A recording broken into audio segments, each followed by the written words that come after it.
இன்னைக்கு அமுதா சமையல்ல கிழங்கும் கல்லில் இடித்த உப்பும் மிளகாயும். மழை நேரத்துல கிழங்க உப்பு மிளகாயோட தொட்டு கட்டன் சாயாவும் சேர்த்து சாப்பிட்டா ரொம்ப சுவையா இருக்கும். எப்படி செய்யலான்னு பார்க்கலாமா?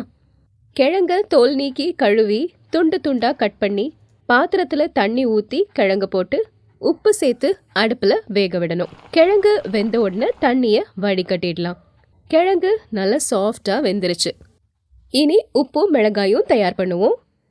இடிக்கல்லில் 2 காஞ்ச மிளகாய், 3 பச்சை மிளகாய், 8 சின்ன வெங்காயம், 3 பல் பூண்டு, உப்பு, கறிவேப்பிலை சேர்த்து இடிச்சு தேங்காய் எண்ணெய் ஊற்றி மிக்ஸ் பண்ணி எடுத்துக்கோங்க. வெங்காய சம்பல் செய்கிறதுக்கு ஒரு பெரிய வெங்காயத்தை பொடி பொடியாக நறுக்கி 1 கைப்பிடி தேங்காய், கொஞ்சம் மிளகாத்தூள், உப்பு சேர்த்து நல்லா மிக்ஸ் பண்ணி கறிவேப்பிலை சேர்த்து வச்சுக்கோங்க. கிழங்கு எடுத்து வச்சு இடிச்ச உப்பும் மிளகாயும் வச்சு வெங்காய சம்பலோட சூடான 1 கப் கட்டன் சாயாவும் போட்டு வச்சாச்சு.